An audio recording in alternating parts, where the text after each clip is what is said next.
Hello friends, we're out in the cold air of the front of Hermanus, the sea, which really is getting up, is certainly doing its own thing.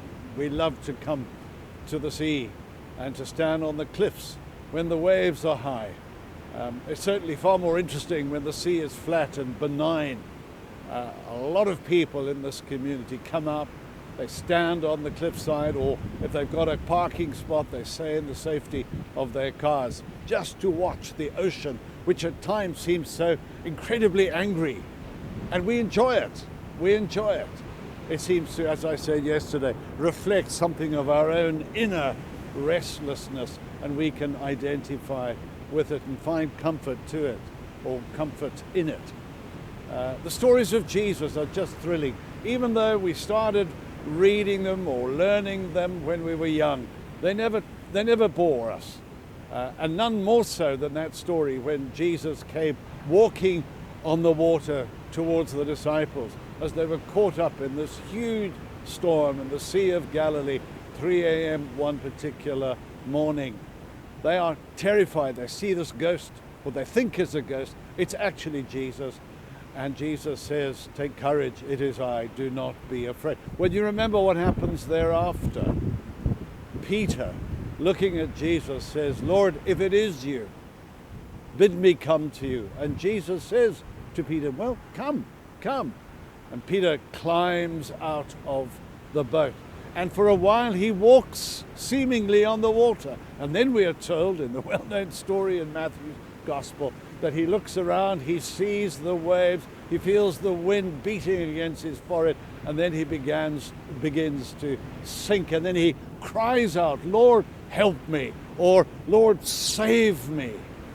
And then we read these wonderful words. Jesus reached out and took him by the hand and helped him. I said yesterday, we're living in anxious days, and the storms that have hit us, besides the good old Cape storms that we get at this time of the year, the storms that have hit us are the storms of COVID, wave number 1, wave number 2, wave number 3.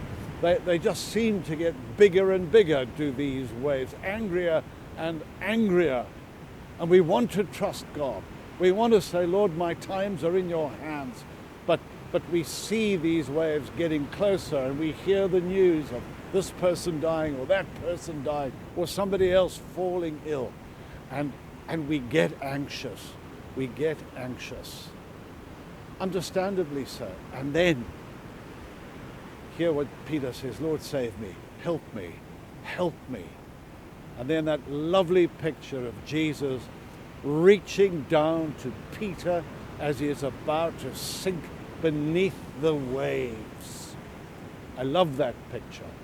The hands, the strong hands of Jesus picking Peter up as he is about to go beneath the wave. Keep that picture in front of you today. And as the old song says, put your hand in the hand of the man who stilled the water. Put your hand in the hand of the man who calmed the sea. Put your hand, as the verse goes on to say, put your hand in the hand of the man from Galilee. Do that today, friends. It may be a very basic Sunday school lesson, but at the end of the day, what we learn at Sunday school and what we take to our hearts as adults is often one and the same. It's about trusting the Lord Jesus Christ. God be with you.